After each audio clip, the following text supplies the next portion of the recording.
Halo semuanya, gue Okto. Balik lagi di channel Tech Manis, Teknologi Masa Kini. Di video kali ini kita akan build keyboard. Kalau misalnya kalian ingat, gue tuh punya playlist namanya The Journey of Making a Mechanical Keyboard.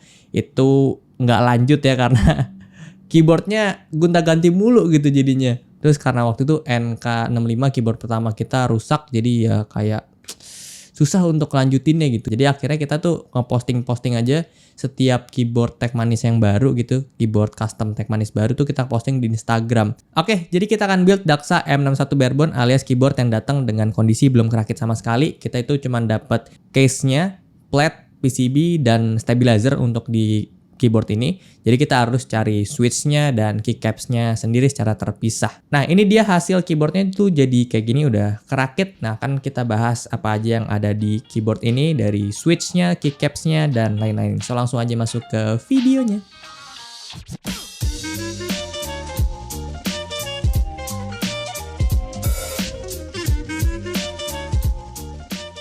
Oke, Daxa M61 itu punya 3 tipe case, ada aluminium, resin, sama akrilik. Gua pilih yang aluminium karena menurut gue ini cakep banget gitu ya aluminiumnya. Dari build quality, warna, dan emboss bawah Daxa itu bagus ya menurut gue. Terus kita kan juga dipinjemin yang resin sama Rexus, terus udah gue coba juga di meja Tech Manis, tapi menurut gue kurang selera aja gitu guanya, dan kurang cocok juga sama setup Tech Manis gitu ya. Keyboard ini surprisingly cukup lengkap. Kita dapat kabel Type-C, switch spooler dan keycap spooler yang udah nyatu kayak gini. Terus ada stabilizer yang belum di loop, jadi nanti bisa kita looping sesuka hati tanpa harus bersihin dulu. Dan gua rasa ini nggak perlu diklip juga si kaki stepnya karena udah nggak ada gitu ya. Ada incline bottom magnetic untuk aluminium case, ini nice banget, makanya gue suka sama yang aluminium case. Kalau yang resin sama akrilik itu nggak ada.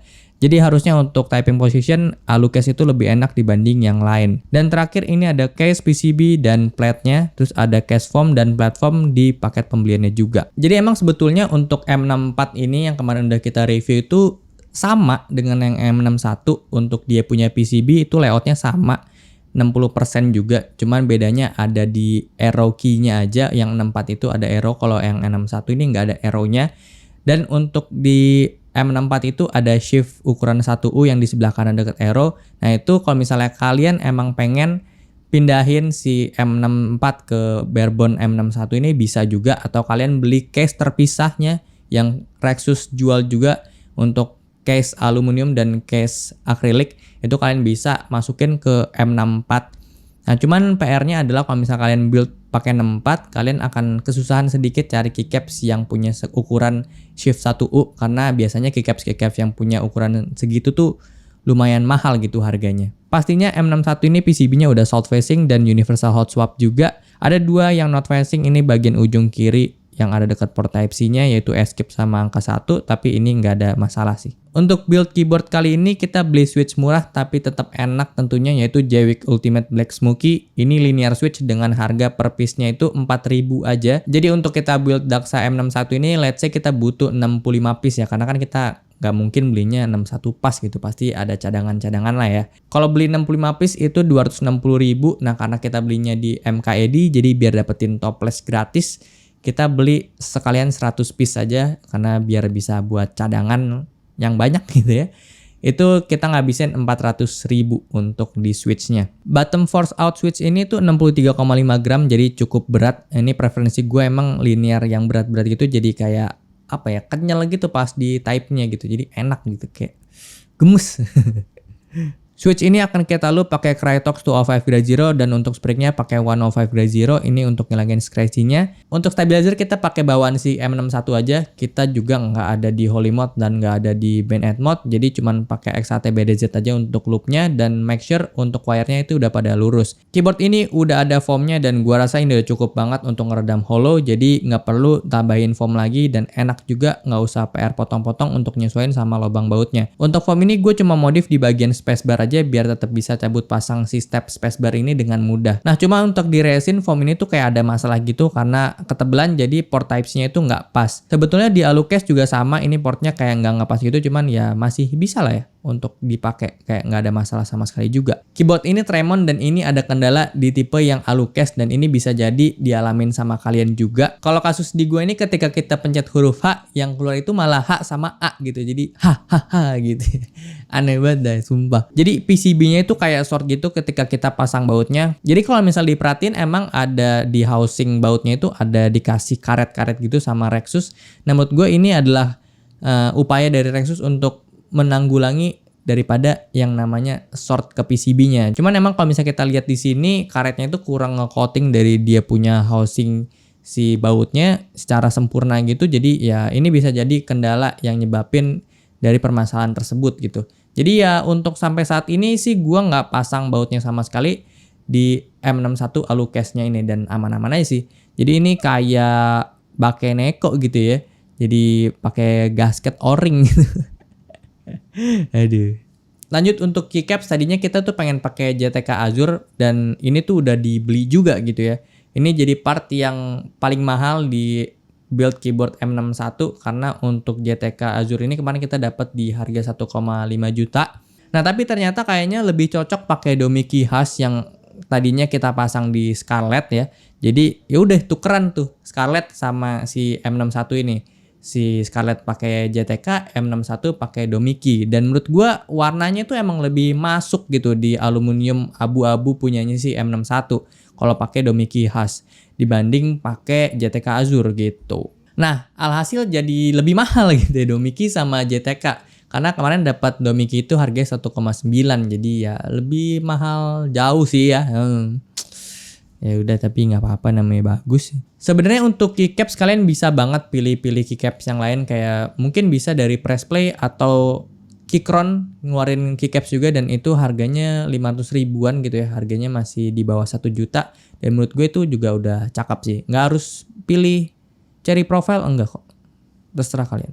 Untuk hasilnya jadi kayak gini, Daxa M61 AluCast dan resin. Ini ada beberapa model yang bisa jadi inspirasi kalian. Mungkin pertama beda dari keycapsnya, ada yang pakai JTK, ini ada yang pakai Domiki juga. Untuk gua pribadi sih untuk M61 Alu lebih suka pakai Domiki karena tone-nya tuh dapet banget gitu ya.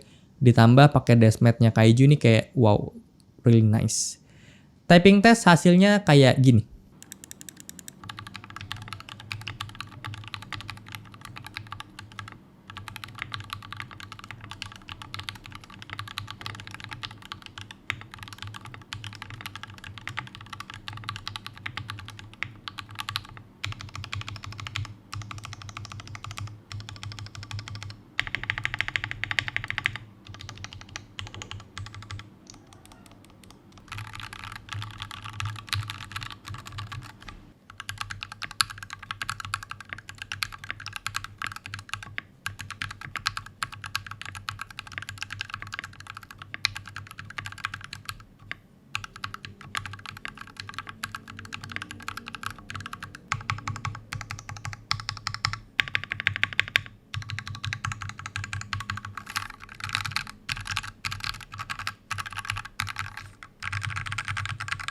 Oke, jadi total kita build keyboard M61 aluminium case itu pertama untuk keyboard kitnya aja harganya di 1.199.000 atau 1,2 juta ya. Untuk switch kalian bisa beli di 260.000 untuk 65 piece. Keycaps karena tadi pakai Domiki jadi totalnya 1,9 juta. Cuma kalau misalkan mau cari yang lebih murah ya bisa banget. Step ini kita nggak beli, terus lubrikan juga ini udah sisaan ya. Jadi total adalah 3.360.000. Kalian bisa press jauh lebih itu untuk keycaps ya sebenarnya. Jadi untuk M61 Barebone menurut gue ini cocok banget untuk kalian yang pengen build keyboard dari nol, bukan keyboard pre-build yang kalian build ulang lagi untuk kalian ganti switchnya, ganti keycapsnya gitu. Ini jadi bisa kan menghemat juga gitu ya. Kalian cuma beli kitnya aja, terus kalian beli switch dan kalian beli keycapsnya sendiri, jadi nggak ada numpuk-numpuk gitu ya, nggak harus ganti switch. Kalau ganti switch kan jadi nggak kepake yang satunya, terus kalau ganti keycaps juga jadi keycaps bawaannya nggak kepake gitu ya. Jadi kalau Barebone tuh emang lebih enak kalau misalnya kalian emang punya rencana bikin keyboardnya tuh bener-bener bikin gitu ya. Dari kualitas M61 ini tuh emang menurut gue cukup bagus di harga segini. Gue suka banget sama build quality aluminiumnya sih, parah ya, dan dikasih magnetic incline button juga itu menurut gue cakep.